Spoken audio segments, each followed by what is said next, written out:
Have you ever noticed that moment when your mind suddenly goes quiet? Not the silence of peace, but the silence of clarity. That strange, almost unsettling moment when the noise inside your head stops, and for just a few seconds you can think with absolute precision. Alan Turing experienced this phenomenon repeatedly throughout his life, and what he discovered about it would fundamentally reshape how we understand the relationship between noise, consciousness, and mental performance. But here's the thing that most people miss. Turing wasn't studying meditation or mindfulness. He was studying the mathematics of computation, the very foundations of what it means to think. And somewhere in that pursuit, he stumbled upon something far more profound than anyone realized at the time. He discovered that the human mind operates under a principle of noise management that is almost identical to the principles governing electronic computers. The invisible noise destroying your mental clarity isn't random. It isn't just stress or distraction. It's a systematic failure in how your brain processes information, a failure that Turing identified, documented, and attempted to solve through a method so simple that most people dismiss it entirely. This discovery emerged not from psychology or neuroscience, but from pure logic, from a man sitting in a room thinking about thinking itself, from someone who asked the most dangerous question in the history of human thought: can a machine think?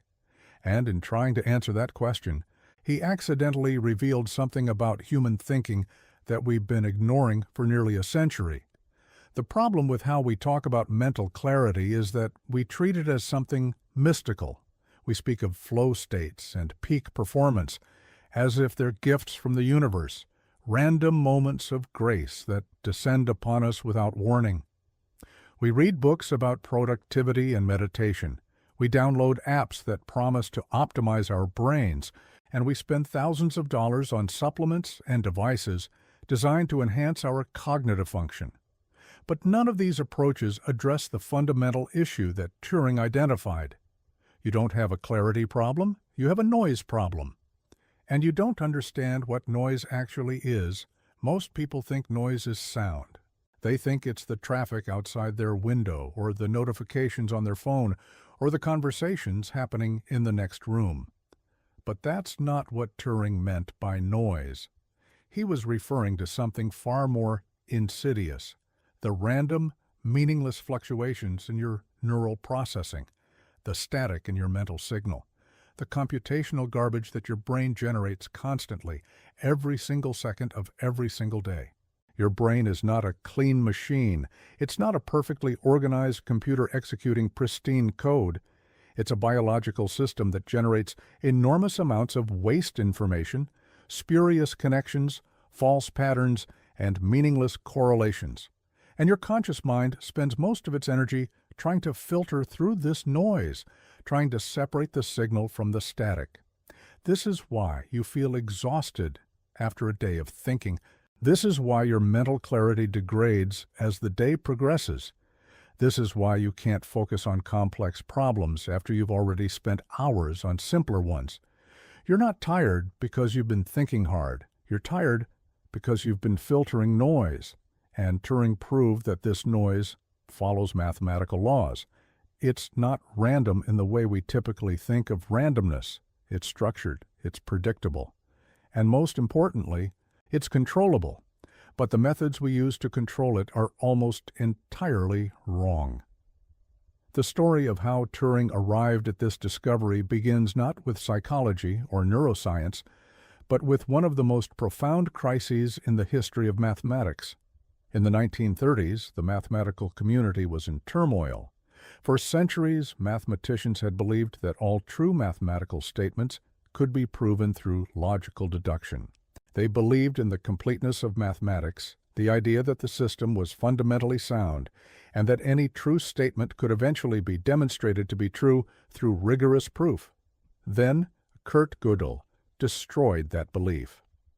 In 1931, Gödel published his incompleteness theorems, which proved that any consistent mathematical system powerful enough to describe arithmetic must contain statements that are true but unprovable within that system. The implications were staggering. Mathematics itself was incomplete. There were truths that could never be proven. The foundation of human knowledge was built on sand. This crisis led to what became known as the Entscheidungs problem, or the decision problem, posed originally by David Hilbert. The question was deceptively simple. Is there a mechanical procedure, an algorithm, that can determine whether any given mathematical statement is true or false? In other words, can we automate proof? Can we build a machine that thinks mathematically? This question consumed the intellectual energy of the greatest mathematicians of the era, and it was a young Alan Turing, working at Cambridge in the mid-1930s, who provided the most elegant answer. Turing didn't try to build a machine. Instead, he imagined one. He created a theoretical device now known as the Turing machine, which consisted of an infinitely long tape divided into squares, a reading head that could move left or right, and a set of simple rules that determined what the machine would do based on what it read. The genius of this conception was that it captured the essence of computation itself.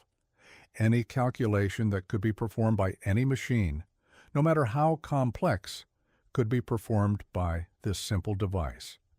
And Turing proved something remarkable. There are problems that no Turing machine can solve. There are questions that no algorithm, no matter how sophisticated, can answer.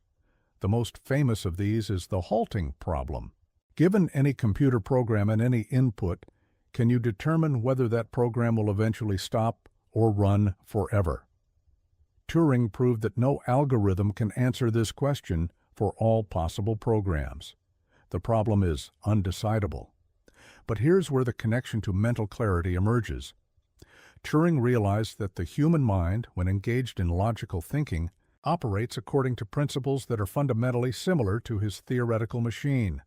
We follow rules. We process information sequentially. We manipulate symbols according to predetermined procedures.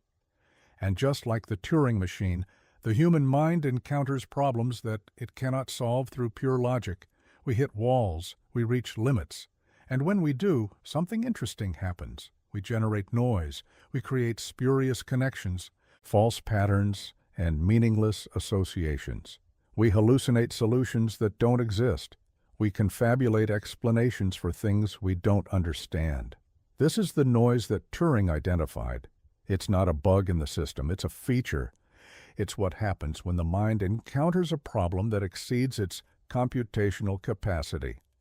The mind generates noise as a way of exploring the solution space, of trying different combinations and associations in hopes of finding a path forward. But this noise is also what destroys mental clarity. It's what makes it impossible to think clearly about complex problems. It's what causes decision fatigue, mental exhaustion, and the sense that your brain is working against you rather than for you. What you're experiencing right now, as you listen to this, is the constant generation of this noise. Your brain is processing millions of pieces of information simultaneously. It's filtering sensory input, managing your body systems, retrieving memories, generating predictions about the future, and monitoring your emotional state. All of this happens below the level of conscious awareness. And all of this generates noise, the static that interferes with your ability to think clearly about the specific problem you're trying to solve. Turing understood this because he experienced it directly. During the Second World War, Turing worked at Bletchley Park, the British Cryptanalysis Center, where he led the effort to break the German Enigma code. The Enigma machine was one of the most sophisticated encryption devices ever created.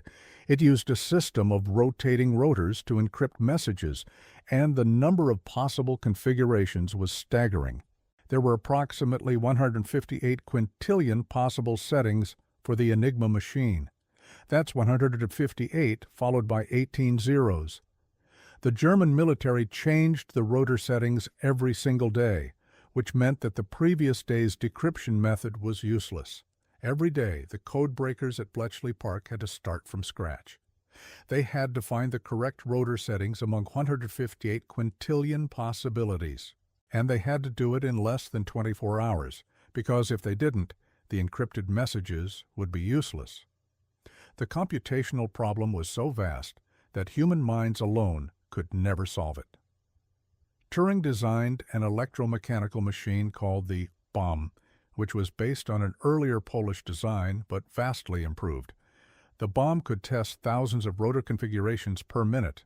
It could eliminate impossible settings through logical deduction, narrowing the search space from 158 quintillion possibilities down to a manageable number that human code breakers could then analyze. The bomb was, in essence, a specialized Turing machine. It followed predetermined rules, it processed information sequentially, and it solved problems that human minds alone could not solve. But here's what's crucial. The bomb didn't eliminate the need for human thinking. It eliminated the noise. By automating the tedious, repetitive aspects of the problem, the bomb freed human minds to focus on the aspects that required genuine insight and creativity. The human codebreakers at Bletchley Park worked alongside the bomb, using their intuition and pattern recognition abilities to guide the machine's search and using the machine's results to inform their own thinking. This collaboration between human and machine thinking was extraordinarily effective. Historians estimate that the breaking of the Enigma code shortened the Second World War by several years and saved millions of lives. But the key insight here is not about the machine. It's about what the machine revealed about the human mind. By automating the noise-generating aspects of the problem, Turing demonstrated that human mental clarity emerges not from the ability to process vast amounts of information, but from the ability to focus on the signal while filtering out the noise. The human mind is not a general-purpose computer. It's a specialized system optimized for pattern recognition, intuition, and creative insight. But it can only perform these functions effectively when it's not overwhelmed by noise. This is why Turing's later work on artificial intelligence became so important. In 1950, he published a paper titled Computing Machinery and Intelligence, in which he proposed what became known as the Turing test. The question he posed was simple. Can a machine exhibit intelligent behavior indistinguishable from that of a human? But the deeper question was more profound. What is intelligence? What separates human thinking from mechanical computation? And in trying to answer these questions, Turing began to explore the relationship between noise and consciousness. He realized that the difference between human and machine intelligence was not that humans could think and machines could not. The difference was that humans could generate noise in a way that machines could not. Humans could make intuitive leaps, could see patterns that weren't explicitly programmed, could generate creative solutions that emerged from the chaotic interactions of billions of neurons. But the same capacity for noise generation was also what limited human thinking. It was what caused us to make mistakes, to see patterns that weren't there, to believe things that weren't true. The human mind is a noise-generating machine, and the quality of our thinking depends entirely on our ability to manage that noise. Do you realize that you've been taught to think about thinking in completely the wrong way? You've been told that intelligence is about processing more information, about thinking faster, about having a bigger brain or a better education. But Turing proved that intelligence is actually about noise management. It's about the ability to filter out irrelevant information, to focus on the signal, to ignore the static. This is why some of the most intelligent people in history were also some of the most eccentric. They had developed idiosyncratic methods for managing the noise in their minds. They had rituals, habits, and practices that allowed them to maintain clarity in the face of overwhelming complexity. Turing himself had such practices. He was known for his unusual habits, his seemingly irrational behaviors, his obsessive focus on certain problems. But these weren't signs of mental illness or eccentricity for its own sake. They were noise management strategies. They were methods for filtering out the irrelevant and focusing on the essential. And what Turing discovered, through years of observation and mathematical analysis, was that there is a universal principle underlying all effective noise management strategies. The principle is resonance. When you align your mental processes with a particular frequency, when you synchronize your thinking with a specific rhythm or pattern, you create a state of resonance.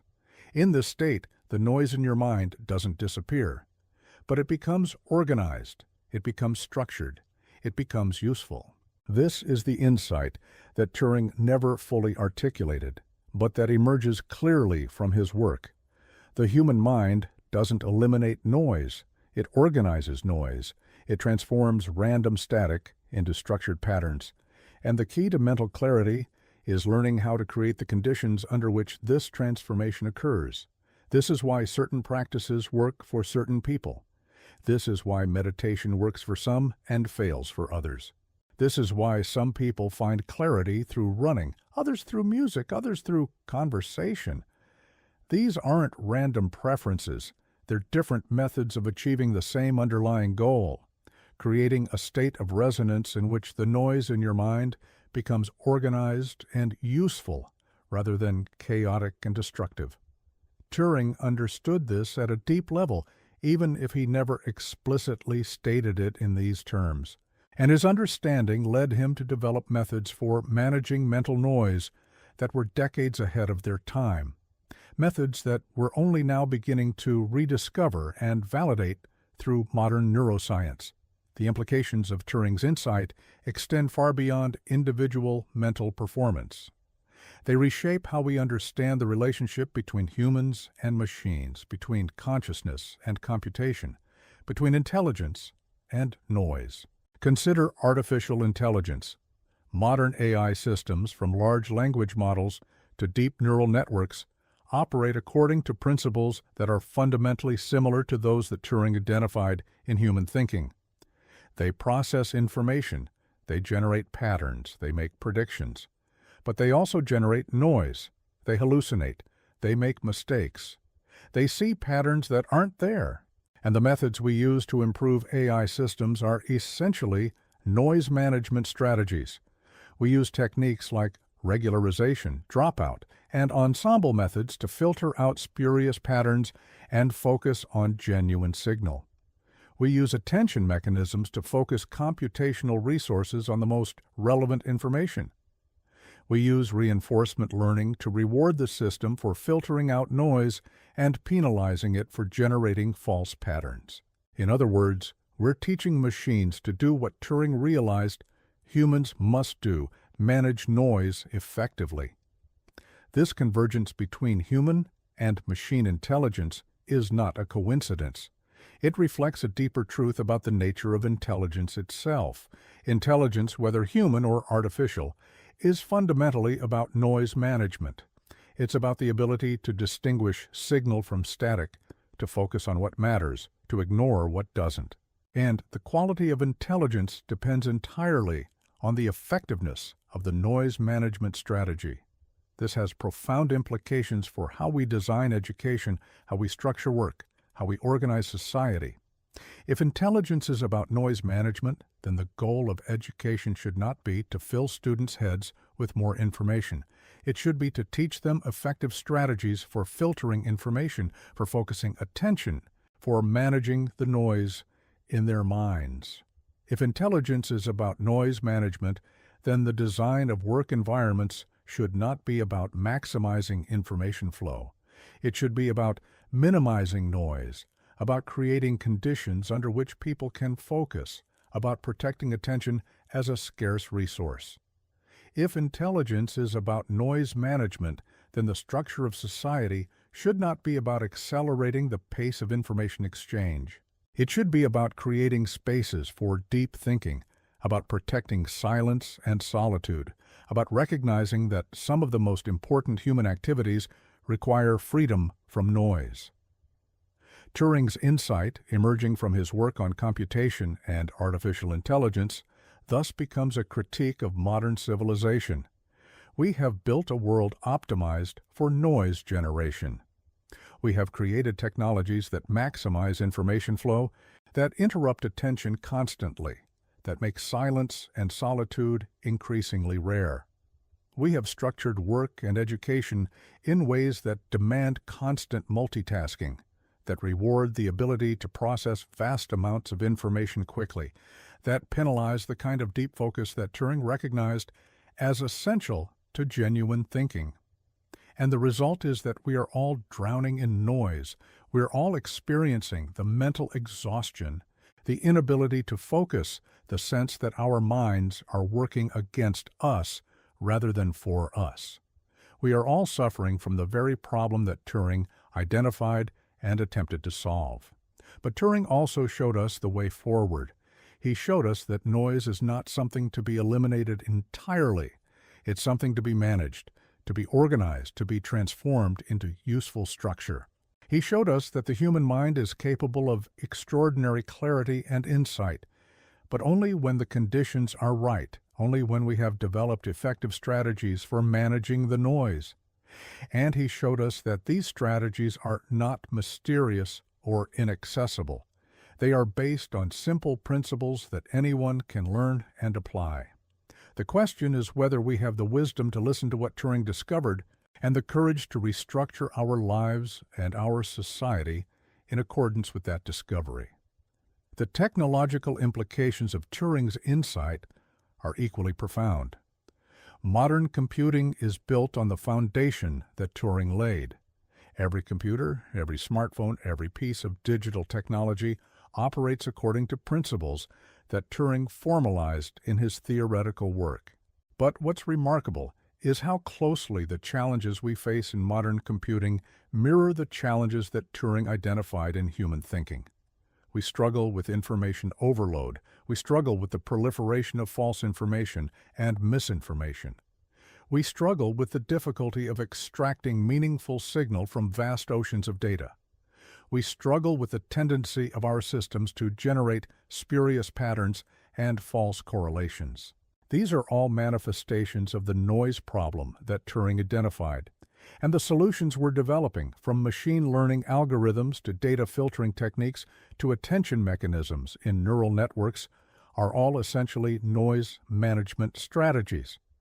The convergence between human and machine intelligence is becoming increasingly apparent. We're discovering that the principles that make machines intelligent are the same principles that make humans intelligent. And we're discovering that the challenges we face in building intelligent machines are the same challenges that humans face in thinking clearly. This convergence suggests something profound about the nature of intelligence itself. It suggests that intelligence is not about the substrate, not about whether you're made of neurons or silicon. It's about the principles of information processing, about the ability to manage noise, about the capacity to extract signal from static. Turing understood this at a fundamental level. He understood that the question, "Can a machine think?" was not really about machines at all. It was about the nature of thinking itself. And in exploring that question, he revealed something about human thinking that we're still grappling with today. He revealed that thinking is fundamentally about noise management, that clarity is not a natural state, but an achievement, that intelligence is not about processing more information, but about filtering information more effectively, and that the quality of our thinking depends entirely on our ability to manage the noise in our minds. The personal implications of Turing's insight are perhaps the most important. Because if intelligence is about noise management, then improving your own thinking is not about becoming smarter in the traditional sense. It's not about reading more books or taking more courses or downloading more apps. It's about developing better strategies for managing the noise in your mind. It's about creating conditions under which your mind can function at its best. It's about protecting your attention as a precious resource. It's about recognizing that silence and solitude are not luxuries, but necessities. It's about understanding that the constant stimulation and information flow that characterizes modern life is actively destructive to the kind of thinking that matters most. Turing's life itself was a testament to the importance of these principles. He was a man who valued solitude and deep focus. He was someone who could spend hours thinking about abstract mathematical problems, completely absorbed in the work. He was someone who understood, at a visceral level, what it meant to achieve clarity through the management of noise. And yet he lived in a world that was increasingly hostile to the kind of thinking he valued. He lived through a war that demanded constant activity and urgency. He lived in a society that was beginning to accelerate, that was beginning to generate more and more noise. And he lived to see the emergence of technologies that would amplify that noise exponentially. The tragedy of Turing's life was not just the personal suffering he endured, though that was real and profound. It was that he lived in a world that was increasingly incapable of recognizing the value of what he was trying to teach. He was trying to show us that intelligence is about noise management, that clarity is about focus, that thinking is about filtering.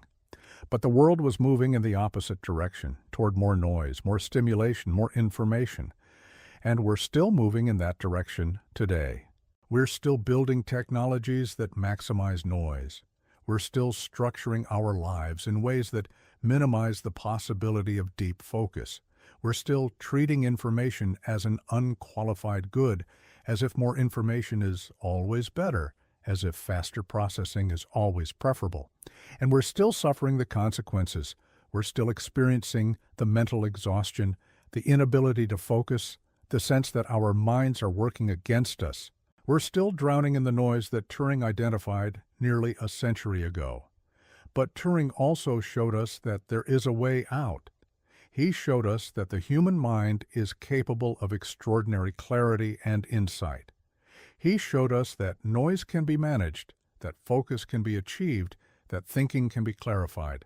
And he showed us that the methods for doing so are not mysterious or inaccessible. They are based on simple principles that anyone can learn and apply. The question is whether we have the wisdom to listen and the courage to act on what we learn. The future implications of Turing's insight are perhaps the most urgent, because as artificial intelligence becomes increasingly sophisticated, as machines become increasingly capable of performing tasks that we once thought required human intelligence, we face a fundamental question. What is the unique value of human thinking? If machines can process information faster than we can, if they can recognize patterns more accurately than we can, if they can solve problems more efficiently than we can, then what is it that humans bring to the table? The answer, according to Turing's insight, is noise management. Humans are uniquely capable of managing noise in creative ways. We can generate intuitive leaps that emerge from the chaotic interactions of our neural systems. We can see patterns that aren't explicitly programmed. We can make creative connections that machines cannot. We can think in ways that are fundamentally different from mechanical computation. But this capacity for creative noise generation is also what makes us vulnerable to the noise problem that Turing identified. We are capable of extraordinary insight, but we are also capable of extraordinary error. We can see patterns that aren't there. We can believe things that aren't true. We can generate solutions that are creative but useless. The future of human intelligence, in a world of increasingly sophisticated artificial intelligence, depends on our ability to manage this noise effectively. It depends on our ability to harness the creative potential of our noise-generating minds while filtering out the destructive aspects. It depends on our ability to create conditions under which human thinking can flourish.